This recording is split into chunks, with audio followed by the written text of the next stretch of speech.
beloved S-shaped strip Trên of dải land, đất hình chữ S yêu Vietnam dấu, is a Việt Nam là một multi-ethnic quốc country gia đa dân tộc with với 54 54 dân distinct tộc cùng ethnic chung lưng groups đấu cật living trong mấy and ngàn năm fighting đấu tranh together dựng nước for và giữ nước. national construction Tiến trình and lịch sử đó, defense for văn hóa thousands đã of tạo nên years. sức mạnh vô In hình this cho dân tộc. historical Sự process, cộng cư của culture 54 has dân tộc anh generated em an đã tạo invisible nên một nền power văn for hóa the Việt country. Nam như một The bức tranh muôn combination màu of rực rỡ 54 sắc hương, ethnic groups nhưng has cũng rất created đỗi dung dị, Vietnamese culture mà ở as đó a mỗi colorful, dân tộc như một bright, gam màu but độc đáo, simple góp phần and tạo nên close một bức picture. tranh hoàn mỹ. Each group represents a Đến với unique bảo color tàng văn gamut, hóa các dân tộc Việt contributing Nam, to the đến với mảnh flawless đất picture. thủ đô gió ngàn, When visiting chiến khu Vietnam Việt Bắc Museum năm of xưa, Ethnology hạnh phúc and the dâng windy trào, capital of bởi the dường ancient như ta đang northernmost lượt đi Vietnam dọc chiều base, dài people đất can nước. feel great happiness as if they are going along the length of the country.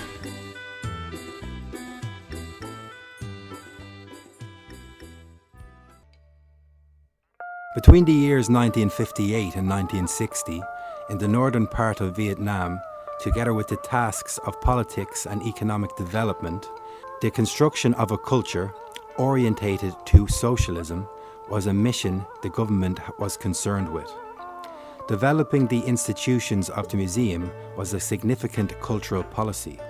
Those museums such as Revolution Museum, History Museum, or Viet Bac Museum were great museums, sequentially inaugurated in the short peacetime of recovery of economic and culture from 1957 to 1960. Through the original artifacts, Viet Bac Museum replicated the life and the spirit of resistance of ethnic groups in Viet Bac region, which has borne deep in the minds of the Vietnamese as revolutionary bases, as well as the headquarters of the Vietnamese government, especially in the anti-American resistance war. Where there are enemies, look to Viet Bac for Uncle Ho's shining. Where there is grief, look to Viet Bac to gain strength. That 15 years is unforgettable. The revolutionary country builds up the democracy. I remain to be remembered by you. Hong Thai Pavilion, Tan Treo Banyan Tree.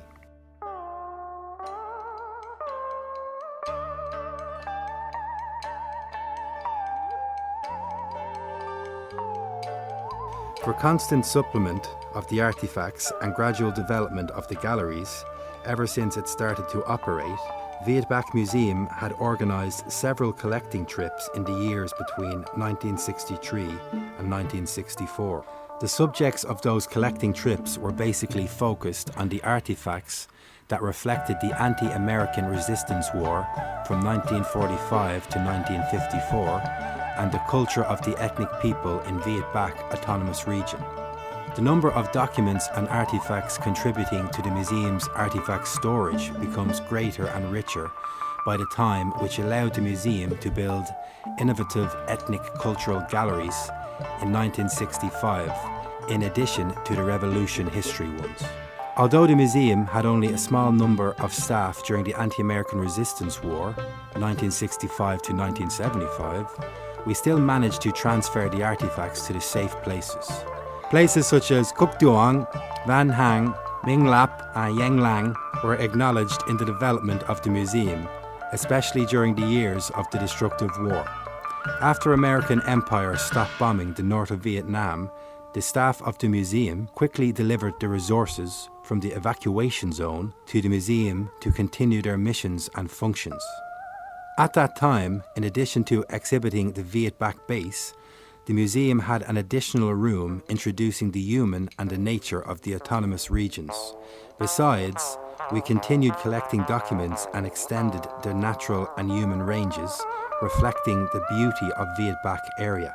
The museum also conducted several peripatetic exhibitions and collected additional artifacts to the museum's storage. In the 1970s, the collections of the museum concentrated on the subject of building socialism and anti-American resistance war in Viet Bac region, especially the collecting trip on the Northern Border War after the even-dated February 1979. Assisted by the result of the collecting work that time, Viet Bac Museum succeeded in building the gallery called Building Socialism and Fighting Against the Northern Invaders in the late 1980.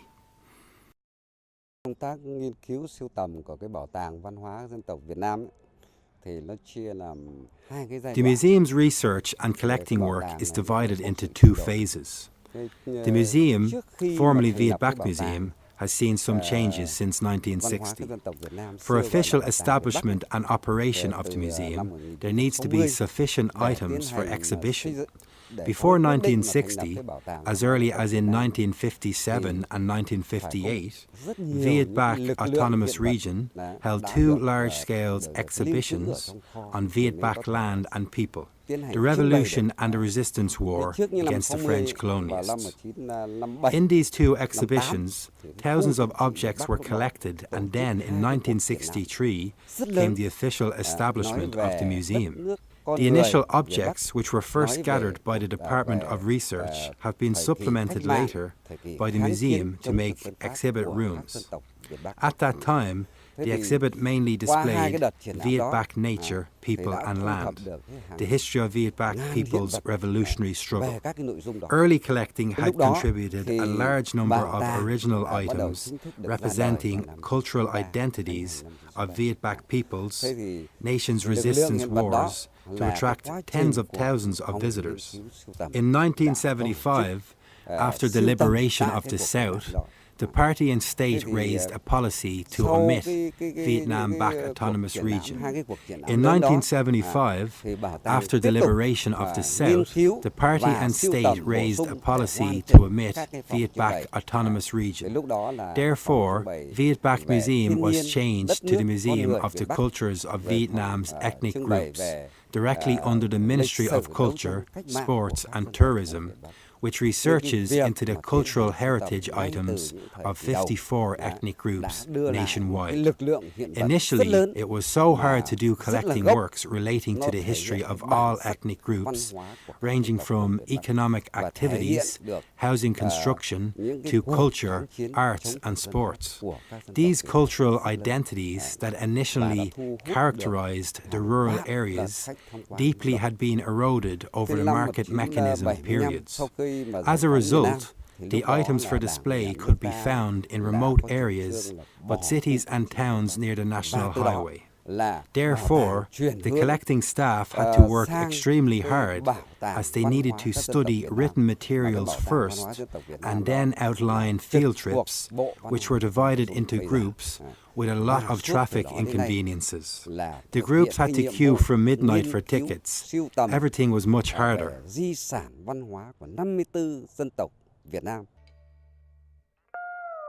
In 1976, the Autonomous Region fulfilled its history mission. Viet Bac Museum was assigned to the Ministry of Culture and Information. That was the time of redirection from a synthesis museum to a traditional culture specialized museum.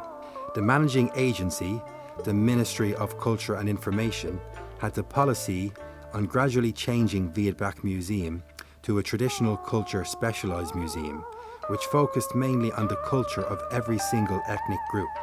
It was going to be a national ethnographic museum with the outlook, both adorn the display system orientated towards the extension of the national culture and remain theme on Viet Bac basis but more concise and generic.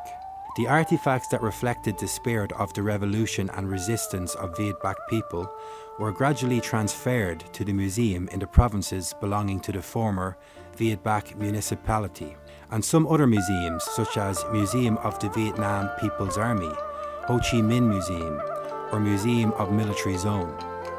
That was a proper orientation, a vision for the further development of Viet Bac Museum under the country's conditions of peace, unity and integrity. Following the policy of the Ministry of Culture and Information, Viet Bac Museum focused all its efforts and research on collecting the items and determined that it's the key task.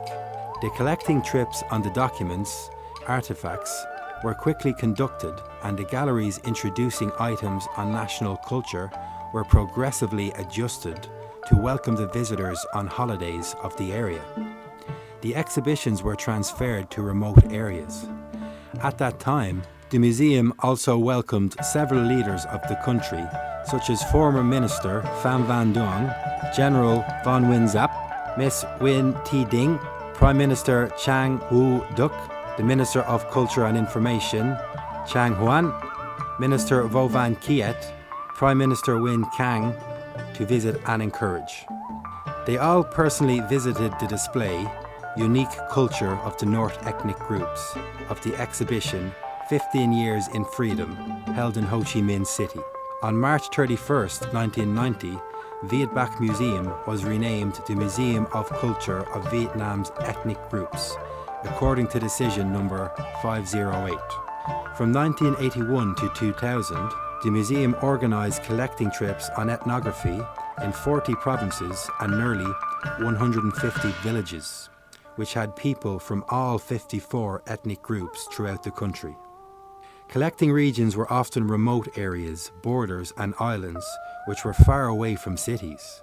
Those were places where ethnic compatriots were still able to maintain their traditional characteristics. The staffs of the museum collected more than 8,000 artifacts, documentary films and videos valuable in science, history and art that reflected the faces of typical daily activities of ethnic people, such as production, traditional crafts, collection of ethnic costumes, musical instruments, festivals and religion. In the years between 2001 and 2009, the museum was extensively investigated on facilities. The scale of the collection was intensified and it was gathered to the museum storage facility. We soon formed a precious collection which was valuable to science, history and art. The inventory work and preservation was gradually improved and the documentary system was written logically, starting to manage the items by computer technology. The items were protected by modern equipment. Gallery system was upgraded in combined with artistic and technical solutions and contemporary items such as touchscreen system and the sound system. Art lighting not only accentuated the exhibiting complexes, but also attracted the public and met the needs of increasingly enjoyment in culture of people.